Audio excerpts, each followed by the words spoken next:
Bassangoya Congo, le rumeur de Kinshasa, bienvenue chez vous, mesdames et messieurs, bonjour.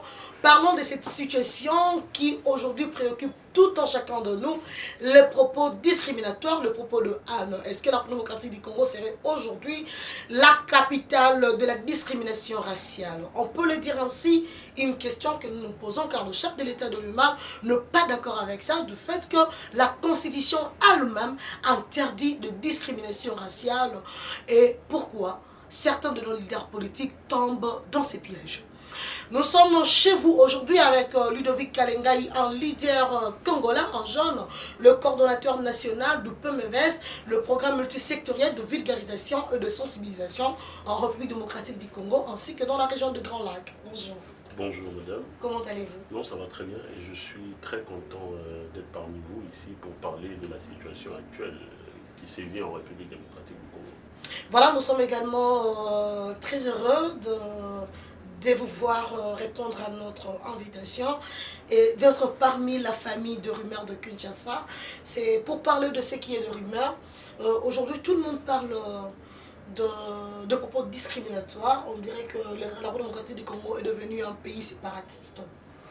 D'abord, nous devons savoir que les propos discriminatoires, la xénophobie, l'appel au racisme et à l'incitation à la haine est contraire au droit international et aussi à la législation congolaise.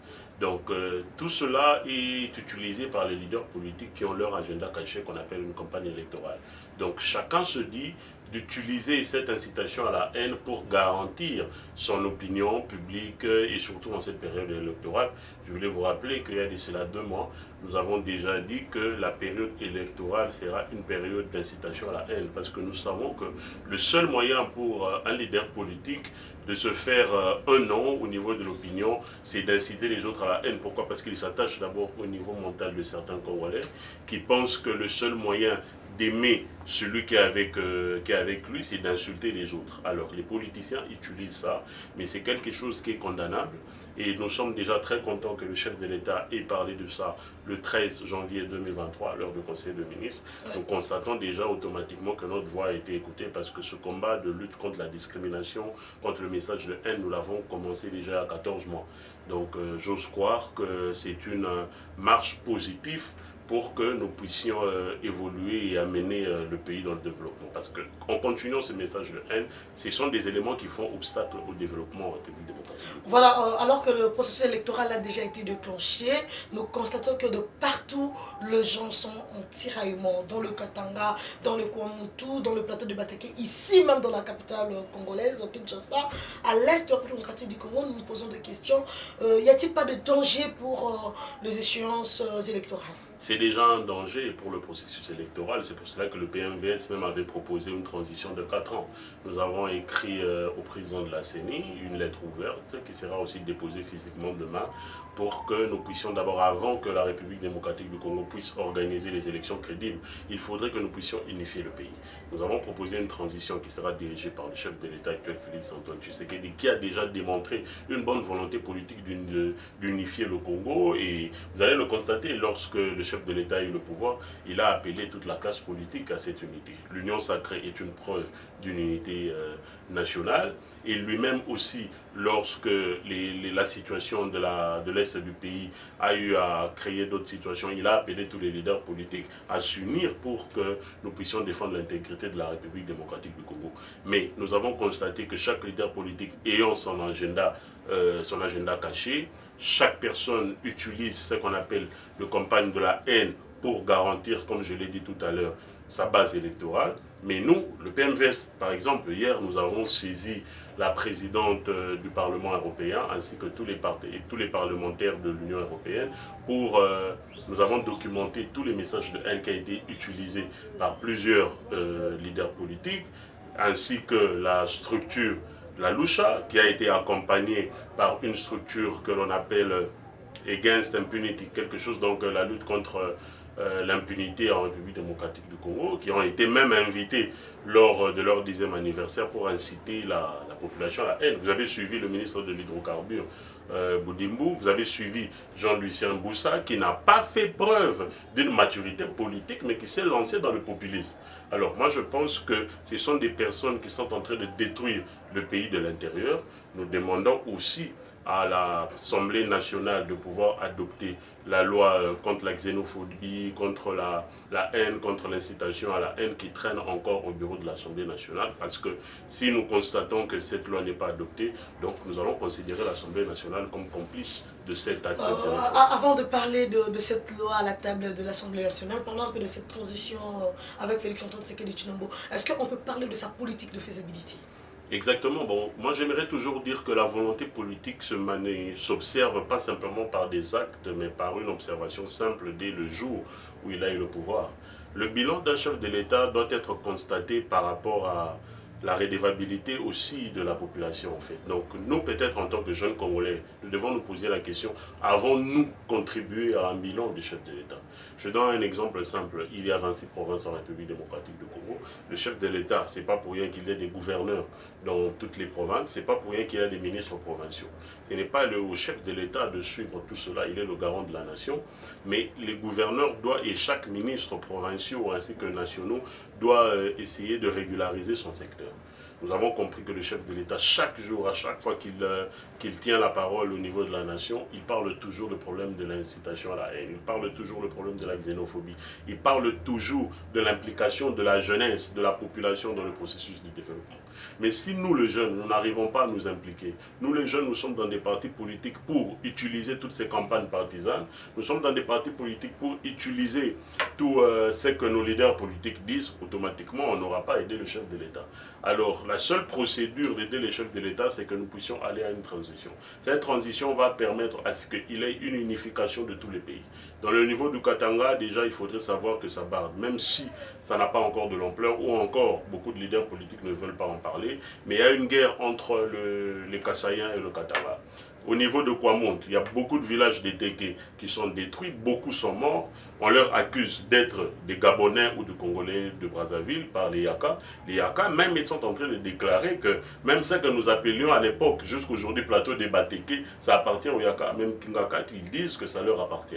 Alors, tous ces propos discriminatoires doivent être évalués pendant toute cette période de transition pour que les élections apaisées, inclusives, puissent être organisées en République démocratique. Donc, pour vous, 2023 n'est pas approprié pour les élections? Il y a beaucoup d'indicateurs qui signalent que les élections n'auront pas lieu. Pas simplement par la volonté du chef de l'État, mais par la disponibilité de rassembler toute la population. Je vous donne un exemple simple. Aujourd'hui, il y a des problèmes des Tutsis congolais qui sont considérés comme des Rwandais. Vous allez organiser les élections, ceux qui seront dans le bureau de vote, vous allez vous rappeler en 1987 où on avait brûlé beaucoup de bureaux de vote. Pourquoi? Parce qu'on considérait que ces Tutsis, les Congolais Tutsis sont des Rwandais. Il y aura un problème qui doit être réglé. Nous devons régler le problème de l'Est de la République, oui, le problème de la nationalité, le problème d'identification nationale, essayer de faire comprendre aux Congolais qu'il y a des Congolais Tutsis se rappelant de l'histoire. Il y a également des réfugiés sur le sol congolais. Il y a aussi des réfugiés, tout cela. Nous devons expliquer ça à la population congolaise. Le problème de Kwamont, où on est en train de massacrer le Téké, on doit résoudre ce problème. Au niveau du Katanga, on doit essayer de résoudre ce problème. Partout en les Katanga qui ne veulent pas du Kasaï, il n'y a pas cohabitation pacifique entre les deux peuples. Exactement. Même ici à Kinshasa, le problème des Koulouna, par-ci par-là, de l'insécurité. Moi, je me dis que tout cela, ce sont les leaders politiques qui utilisent tous ces mécanismes. Parce qu'il y a des opposants qui appuient même certains Koulouna pour créer de l'insécurité et faire porter le chapeau à la gouvernance de la République démocratique du Congo. Mais moi je me dis, c'est nous Congolais, nous nous disons de pouvoir s'organiser nous-mêmes, de pouvoir d'abord avoir la volonté de l'unité nationale, nous pouvons aller aux élections et nous pouvons développer le pays. Les élections dans un pays n'est pas un signe de démocratie, mais la démocratie se résume sur l'unité de chaque personne, sur la volonté qu'a chaque personne à développer son pays. Mais j'insiste trop sur le problème de discrimination parce que le chef de l'État l'a dit le 13 janvier, par rapport aux propos de certains leaders politiques, des propos de certains membres du gouvernement, c'est très grave. Parce qu'avec cette situation, nous ne pouvons jamais espérer développer la République démocratique du Congo. Voilà pourquoi est-ce que nous demandons même à l'Assemblée nationale de pouvoir adopter cette loi contre la discrimination, contre les messages de haine. Nous avons saisi la présidence de l'Union européenne pour une enquête avec la louche et toutes ces structures qui prennent leur temps à lancer gratuitement et sans inquiétude des messages de haine à Goma, dans le Rutshuru, ainsi que partout. Vous allez voir des communiqués société civile de Rutshuru, société civile de Massissi et tout cela. Nous pensons que si nous nous réunissons autour d'une seule table, un dialogue, des échanges, un cadre permanent pour développer le pays, je pense que mais quand vous parlez le dialogue, oui, mais quand déjà vous parlez de la transition, ça ne vient pas répondre aux exigences d'une catégorie de leaders politiques qui font de leur mieux pour qu'on n'aille pas aux élections. Par exemple, le camp FCC, PPRD FCC, qui pour eux, il faudrait aller aux élections, mais pas à l'enrôlement, et il faudrait avoir une CENI consensuelle, il faudrait avoir un bureau du CENI consensuel, il faudrait avoir une cour constitutionnelle reconstituée. Vous ne voyez pas que peu importe votre concept, ce serait quand même désorienté parce qu'il y a une catégorie de leaders politiques qui ne voient pas les élections mais qui veulent d'un dialogue pour parler d'un glissement. Bon, écoutez, personne n'a le monopole du développement en République démocratique du Congo. Chacun joue à sa partition. Par exemple, le FCC, eux trouvent peut-être pour eux, il ne faut pas aller aux élections ou bien il ne faut pas aller mais ils veulent du départ du président. Voilà, ils veulent du départ du président de la République pour une raison qui leur engage. Mais nous disons, moi j'ai même dit, dans la situation où nous allons avec la division, avec la haine, même si Jésus-Christ devenait président de la République démocratique du Congo, le pays ne sera pas développé. Parce qu'il y aura certains qui diront que non, aux aliments comme président. Nous devons d'abord unifier le pays. Le problème, ce n'est pas le président de la République. Le problème, c'est nous, peuple congolais. Qu'est-ce que nous avons fait pour aider le chef de l'État? Vous allez vous rappeler que le chef de l'État, lors de son premier voyage à Nairobi, qu'est-ce qu'il a dit? Il a dit que je mettrai la jeunesse en avant-plan et je vais soutenir tous les projets des jeunes. Ça a été sa parole qui a fait à ce qu'aujourd'hui, le PMVS puisse naître parce que nous avons créé notre ONG, nous avons apporté beaucoup des projets au niveau du gouvernement, même si nous n'avons pas eu d'accompagnement, mais au moins aujourd'hui le PMVS peut se dire que nous avons eu à contribuer pour le pays. Aujourd'hui nous parlons chaque jour de la sensibilisation pour la consolidation de toutes les communautés, nous parlons contre le message de haine, c'est au moins ça qui nous donne cette fierté de dire qu'au niveau du PMVS nous avons contribué à quelque chose. Alors que dit tous les partis politiques?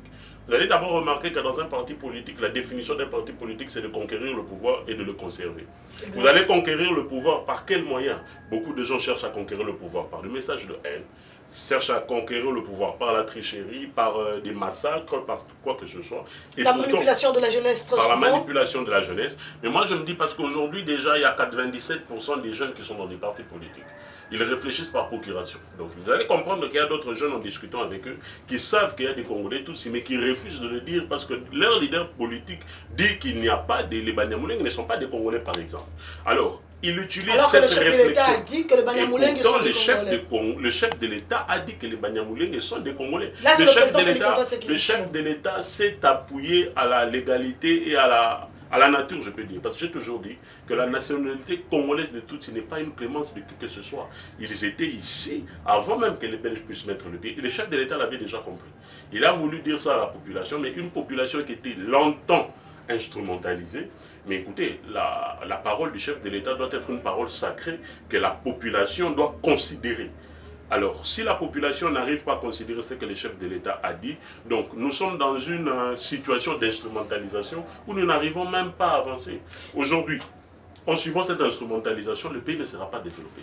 Il faudrait, moi je pense même qu'il faudrait faire, à l'époque même de Mobutu, à l'époque de Laurent Désiré Kabila, comment est-ce qu'on peut faire pour essayer de supprimer tous les partis politiques, que nous puissions tous nous unir. Ce ne serait pas une sorte de dictature. Non, en fait, non, c'est quoi la dictature? La dictature, en fait, d'abord, j'aimerais expliquer que d'où le mal vient. Le mal vient du Congo, le mal du Congolais vient de la population et des partis politiques, on doit se le dire.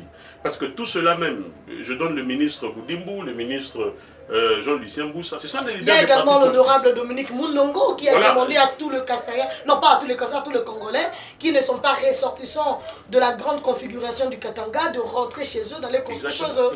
Donc pour l'honorable député national, seuls ceux qui sortent de la grande ancienne configuration du Katanga ont le droit de parler chez eux dans le Katanga. Écoutez, il faudrait savoir quand est-ce qu'est arrivée la grande configuration? Écoutez, si aujourd'hui chacun doit partir chez eux, ce sont les pygmées qui doivent nous chasser.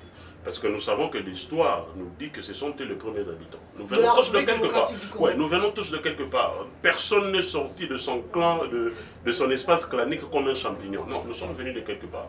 Vous allez voir la situation que nous vivons ici, la situation des Téké, la situation des rwandophones congolais. Ça se passe dans tout le monde. Vous êtes, j'ai toujours dit, nous sommes en Belgique, à Anvers, vous allez voir les néerlandophones de là. Ce sont des Belges. Vous êtes en Ukraine, vous allez voir les rusophones de l'autre côté. Vous êtes dans le Congo central, vous allez voir les Bazombo de l'Angola et de tout. Il n'y a pas trop de problèmes. Pourquoi? Parce que les politiciens... Il y a également le Lari, hein? Le Lari et les Banyanga. Et les Banyanga, vous voyez un peu. Alors, au niveau de l'est du pays, tellement que c'est un endroit trop instrumentalisé par les leaders politiques, nous le connaissons, c'est pour cela qu'il y a une éclairage, en fait, l'éclairage qui est lancé même aux jeunes Congolais qui sont instrumentalisés. Écoutez, nous avons des images horribles de la manière dont les Téké sont massacrés. Si aujourd'hui ces images, pourquoi ces images on n'en parle pas? Pourquoi est-ce que les politiciens ne parlent pas de ça? Parce qu'ils sont derrière cela. Mais la gouverneure Rita Bola parle d'une fameuse main noire. Mais écoutez, quand on parle d'une fameuse main noire, j'ai toujours dit quand le mal nous arrive, c'est que le mal est en nous. Qu'est-ce que nous avons fait pour que la main noire puisse entrer dans la main blanche? Quelle efficacité de la sécurité nous avons mis en place pour que cette main noire n'arrive pas? Aujourd'hui, nous pouvons dire que au niveau de Kwamouth, il y a des problèmes entre les Yaka et les Téké. La main noire vient d'où? Parce que ce sont les Yaka qui sont en train de massacrer les Téké. La main noire vient d'où? Vient d'où, par exemple? Et les Téké ne répliquent pas, ne massacrent pas le Yaka. Non, non, à ce niveau, c'est pour ça que je vous dis que non, à ce niveau, le PMVS va organiser déjà depuis à partir du mois prochain des investigations sur ça. Parce que nous avons compris que la plupart de ces politiciens qui parlent des Tutsis congolais, les politiciens qui ne parlent même pas des Kuluna, ce qui est plus grave. La ville de Kinshasa est réputée une ville des Kuluna, mais on n'en parle pas en fait. Donc nous sommes plus focalisés à la situation de l'Est de la République démocratique du Congo, où nous vivons plus de 25 ans par rapport aux Interamoués qui sont venus, mais nous laissons cette situation, même de l'insécurité, je parle même de l'insécurité alimentaire. Nous avons beaucoup de problèmes en fait. Moi je me dis que le seul moyen d'aider la République, c'est d'abord de lancer, j'ai proposé que la présidence de la République ou le gouvernement congolais puisse mettre en place une structure mixte de lutte contre la discrimination, de lutte contre la xénophobie et d'adopter une loi qui va permettre même à un ministre qui essaie d'inciter la population à la haine qu'il soit révoqué. Mais parce que je demande même la révocation de Jean-Lucien Boussa. La Constitution est claire, c'est connu. Exactement. Mais en fait, on parle de l'article 12 et l'article 13. On parle de l'effectivité de cela. Vous allez voir que si vous entrez dans le circuit politique, c'est pour cela que moi j'appelle toujours les jeunes à quitter des partis politiques. Parce que quand nous continuons dans des partis politiques, nous continuons avec l'impunité. Le chef de l'État ne doit pas parler dans toutes les 4 langues pour que les gens puissent écouter. Mais donc, déjà, si le chef en parle, parce qu'il sait que la Constitution a des articles, a des dispositions plutôt qui interdisent et condamnent la discrimination. Exactement. Alors, c'est à la justice congolaise maintenant de s'imprégner de la Constitution et de s'imprégner du vouloir politique du chef de l'État pour appliquer la loi. C'est ça. Mais c'est la justice en tant qu'organisation. Mais exactement, parce que le chef de l'État ne doit pas faire une pression à la justice congolaise. Il parle comme chef de l'État. Et nous, en tant que jeunes Congolais, c'est ce dont on parle. Parce que nous avons saisi la présidente de l'Union, la présidente du Parlement européen. Pourquoi nous avons saisi le chef de l'État. Non, nous avons saisi le chef de l'État. Nous avons écrit une lettre ouverte au chef de l'État. Nous avons mis en copie tous les ministres qui sont à la base de l'incitation à la haine. Nous avons mis en copie le ministre de la Justice. Nous avons mis en copie le ministère de l'Intérieur. Nous avons écrit à tout le monde de se saisir de cette situation. Vous n'avez pas écrit, moi. Non, nous n'avons pas écrit. Vous n'êtes pas une institution, madame. Écoutez, alors, mais nous parlons de ça ici. C'est une manière de reconnaître votre opinion, de reconnaître aussi qu'à travers vous, le Congolais peut savoir ce qui se passe.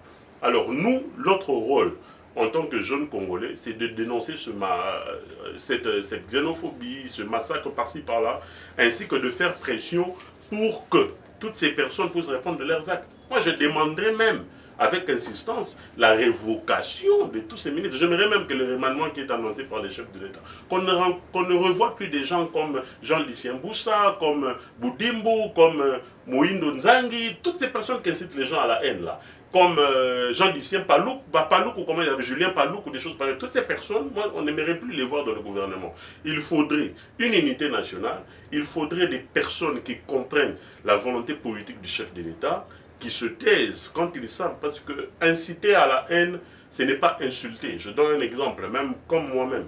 Par notre organisation, du fait qu'on parlait de la consolidation de la RDC du Rwanda, nous sommes même considérés comme des Rwandais. Nous pouvons ressembler à qui que ce soit. C'est ça une discrimination. Comme Martin Fayoulou, par exemple, il passe au Canada, il dit que les Banyamulenge sont des Rwandais, c'est une discrimination. Comme le président de l'Assemblée nationale qui demande à l'honorable Nyamouago rentrer chez vous, pendant que les autres, ils disent facilement allez vous asseoir, c'est une discrimination. Jean-Lucien Boussa, quand il dit que Congolais, Moutounion sur le papa n'a Azali Congolais, Azali ennemi Nabissou, c'est grave. C'est parce qu'on parle de la nationalité, on parle du droit.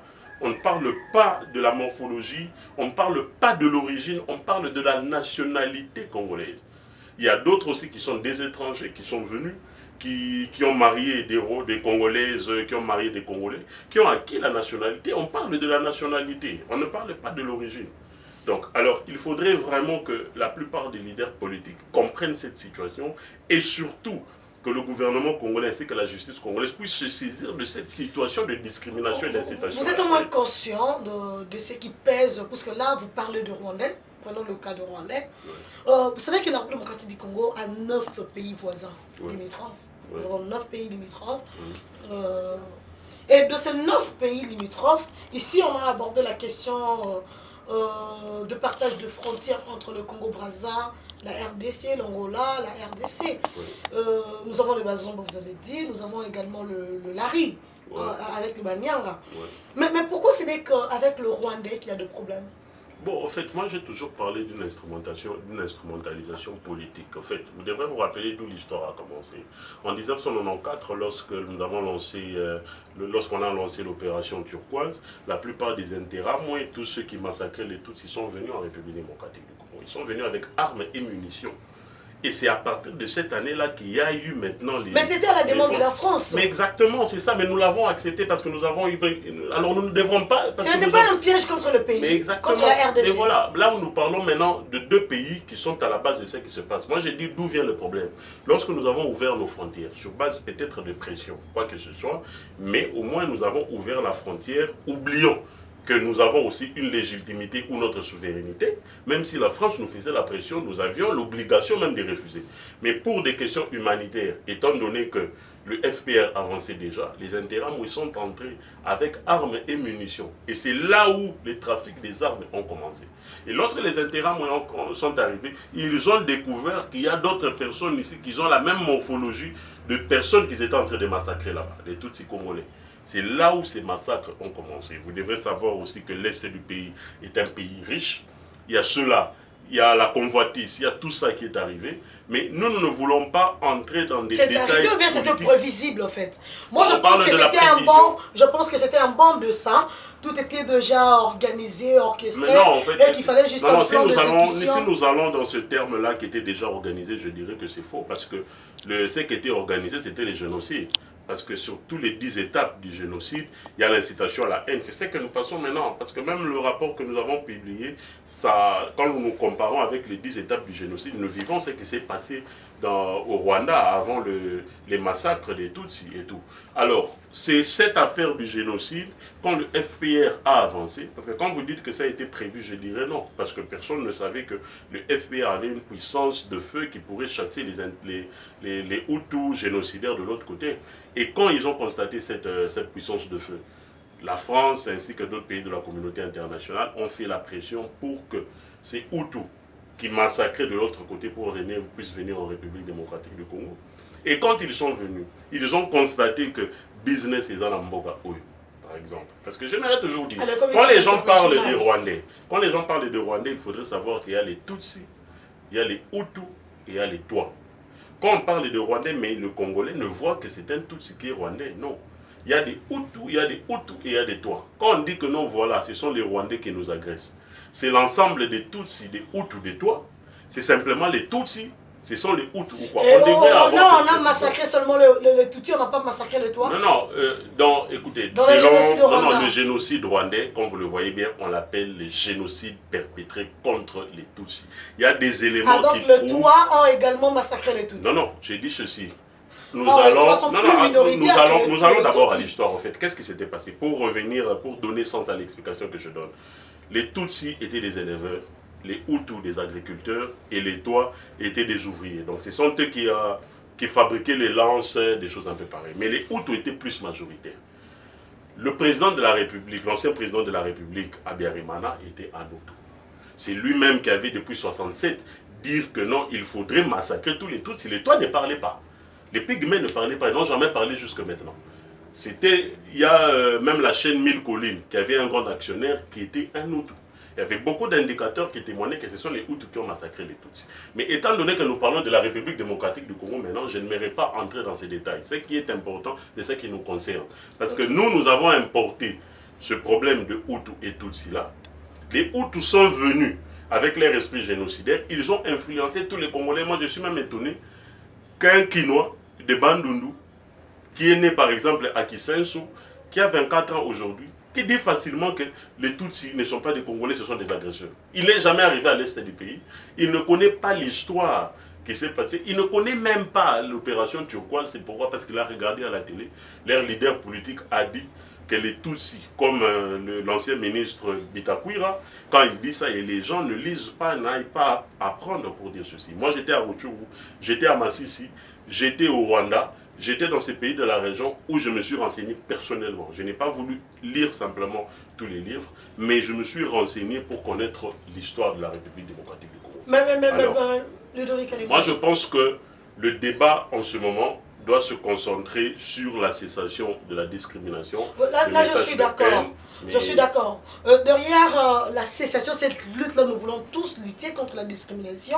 Nous voulons tous lutter, puisque là, ça a engendré de conflits communautaires. Et les dégâts sont énormes. Ça impacte sur le développement de la démocratique du Congo. Batubako Sanabilangate, Batubako Kenemisalate, Zambanae Zakuna, Yavandarakoto, Moyankatsakuno Zalite. Ça impacte sur l'économie, ça impacte sur le développement. Mais il y a une chose. Vous allez me dire qu'à l'est de la République démocratique du Congo, il n'y a que le Banyamulenge qui sont massacrés. Ce que nous ne comprenons pas, c'est la stigmatisation. Oui, il y a la discrimination.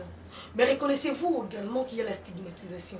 Parce que quand le FARDC font répression en tant qu'une armée régulière, du fait que vous avez connu l'histoire de Kichiché, vous avez connu l'histoire avec Bunagana, un État réel ne peut pas se permettre que certains territoires, certains espaces de son territoire soient contrôlés par un groupe d'individus. Donc, il viendra restaurer son autorité, sa souveraineté. Mais quand l'État congolais vient restaurer sa souveraineté, nous voyons nos frères Banyamulenge qui disent qu'ils sont massacrés par le FARDC. Qu'est-ce qui s'est fait là? Comment on peut expliquer ces paradigmes? Vous devez d'abord savoir d'où proviennent les massacres. Okay. Le mouvement rebelle M23 regroupe tous les Congolais, mais en majorité tous.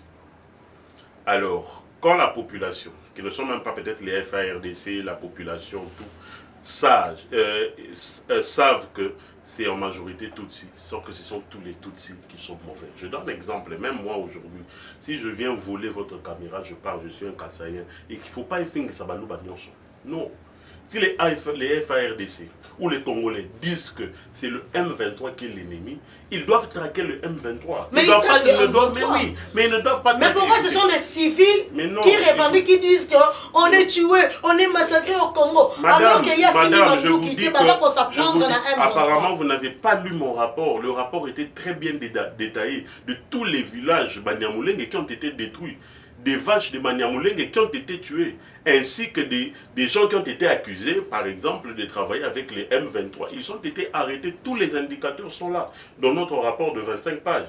Ce ne sont pas ces gens du M23, des militaires qui sont massacrés, mais non, ce sont des civils, des innocents. Pourquoi? Parce qu'ils ont une morphologie. Tutsi, on les considère, par exemple, comme comme des M23 et tout. Ce sont eux, ce n'est pas, écoutez, quand quelqu'un est massacré, je donne l'exemple comme moi par exemple, j'ai une manière à moi de vivre. Chaque jour, je suis incité dans les réseaux sociaux, on m'appelle porte-parole du M23, porte-parole du Rwanda, porte-parole de tout. Mais je ne viens pas pleurer à tout moment parce que je sais que j'ai un objectif. Mon objectif est de rassembler le pays. Mais il y a d'autres personnes qui n'ont que leur objectif de faire les saucisses, de faire les fromages pour survivre. On les attaque, on tue les vaches. On tue leur village. Non, ils vont dire, ils baroulent là. Voilà, nous sommes massacrés, on m'accuse du M23, mais ce n'est pas le cas. Mais ce n'est pas ça la stigmatisation. Pour qu'il n'y ait pas de stigmatisation, il faudrait que nous arrêtons d'abord qu'ils soient massacrés. De l'autre côté, les TK pleurent à tout moment. C'est de la stigmatisation, mais parce que ce n'est pas trop amplifié. De l'autre côté, ils ont un numéro de téléphone, ils ont WhatsApp. De l'autre côté, ce n'est pas développé comme au niveau du Nord Kivu. Pourquoi? Parce qu'il y a des frontières entre l'Ouganda et le Rwanda. Il y a des échanges transfrontaliers qui fait ce que 90% par exemple de ceux qui vivent là-bas ont des téléphones. Mais les gens de Oebaza, Kuna Namboka, dans le plateau de Bateke de l'autre côté, vous allez voir 10% simplement des gens qui ont des téléphones Android. Ils souffrent là-bas. Et personne n'est allé pour savoir qu'est-ce qui se passe. On nous parle des mains noires. Mais quel est le bilan des nombres? Parce que le PMV est en train de travailler sur les bilans maintenant. Il y a Bato Bakoufi. Alors, moi, j'aimerais dire que la discrimination et les messages de haine contre les Tutsis congolais ne doit pas être une preuve pour parler de leur stigmatisation. Non, non. Il y a des indicateurs. Dans notre rapport, nous avons parlé des 10 étapes du génocide. Parce que Kofi Annan, l'ancien secrétaire général des Nations Unies, avait dit que la plupart des erreurs, la plupart des génocides, les 3 génocides qui se passaient dans le monde, c'est parce qu'on n'arrivait pas à connaître les signes avant-coureurs du génocide. Il y a la discrimination. Parce que déjà, tant les soulets obétamment, Moutouana et Longineza à Rwandais. De l'autre côté, on dit, Rwandais ne mbazo attaquer Bissou. Automatiquement, Moutouana, il faut tout bétailler parce qu'il a en complicité Naba Rwandais. Et pourtant, il n'a rien à voir. Ce n'est pas lui qui a choisi son visage. Ce n'est pas lui qui a choisi sa langue. Nous devons juste faire la part des choses. Par exemple, par mesure d'interpellation, par exemple, vous avez des éléments qui prouvent que celui-ci est en contact avec le Rwanda ou tout. Rappelez-le, posez-le des questions, vérifiez. Il y a tous des éléments qui peuvent prouver que c'est vrai ou c'est faux. Mais de l'autre côté, il y a ceux-là qui s'attaquent. Moi, sur Internet, si vous regardez, vous allez voir des gens qui disent que notre Kotumbayo, pour rien, parce que je parle des choses qui sont vraies. Dire qu'il y a des Tutsis congolais, on dit que Barobomangai, on dit que Bakotumbangai. Non. Et heureusement qu'au niveau de Kinshasa, on essaie un peu d'observer un état de droit où on ne peut pas arrêter n'importe qui ou tuer n'importe qui. C'est pour cela que je vis. C'est pour cela que je suis à Kinshasa. Alors, notre combat est de lancer toujours et de sensibiliser la population, de sensibiliser le gouvernement congolais, l'Assemblée nationale, qu'il puisse se pencher sur cette question. Parce que lorsque le régime, lorsque le gouvernement sera déclaré gouvernement génocidaire par rapport aux éléments, aux indicateurs, c'est nous qui allons regretter. Le chef de l'État, quand il dit éviter de tomber dans le piège, éviter le message de haine, la discrimination, parce qu'il connaît la portée. Le chef de l'État connaît la portée. Mais les militants, même un ministre qui réagit comme un militant, c'est très grave. Comment est-ce qu'il peut manifester une immaturité à outrance? Non, moi je mérite que même qu'il y ait une révocation, même au prochain remaniement, qu'on ne voit pas toutes ces figures-là. Nous voulons aller à unifier le pays. Nous devons aller à construire notre pays. Le chef de l'État, c'est déjà le premier mandat. Et nous devons vraiment continuer et avancer. Voilà, Ludovic Kalenga, on est en train de chuter petit à petit. Mais il y a une question qui est restée pendante. La République démocratique du Congo est en train d'enregistrer un deuxième acte d'attentat terroriste. Vous êtes au courant? Nous sommes au courant. Et ces 2 cas, c'est à l'Est. Ouais. Qu'est-ce que ça vous dit déjà? Ça me dit qu'effectivement, il y a des groupes terroristes en République démocratique du Congo et que le gouvernement congolais doit traquer ces terroristes. Au-delà des groupes armés, le Congo a déjà un premier combat. Ouais. Au-delà des groupes armés, il y a des groupes terroristes. Exactement. Et tous ces groupes-là, à l'Est.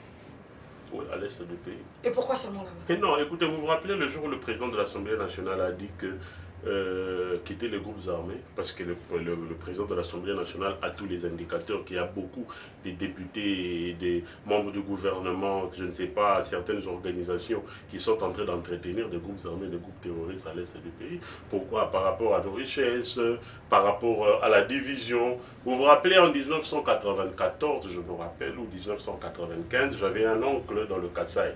À l'époque, il y avait toujours des diamants. Qu'est-ce qu'il avait fait? Il avait appelé Edingwe à l'époque pour qu'il puisse aller sécuriser la carrière en un diamant.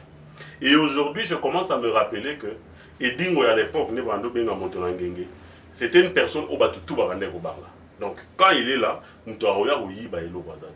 et c'est la plupart des hommes politiques qui ont des carrières minières à l'est du pays, ils entretiennent les groupes armés pour sécuriser leur business. C'est ce qui se passe à l'est du pays. Alors, nous devons mettre une politique de sécurité intérieure et nationale, essayer de stopper dans tous les moyens possibles ce problème de discrimination, de messages de haine, et que nous puissions reformer notre armée à 100% et que nous puissions aussi mettre un budget efficace à notre armée pour qu'il n'y ait pas de problèmes d'infiltration, des problèmes d'affairistes à l'armée, des problèmes des militaires souvent qui prennent les Haguenins, qui courent ici et dont les vidéos sont exposées dans des réseaux sociaux. Ça humilie le pays.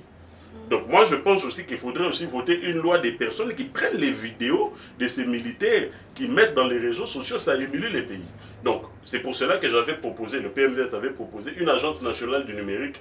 J'ai vu il y a 3 mois, les chefs de l'État avaient même nommé, mais je ne sais pas le travail qu'ils font.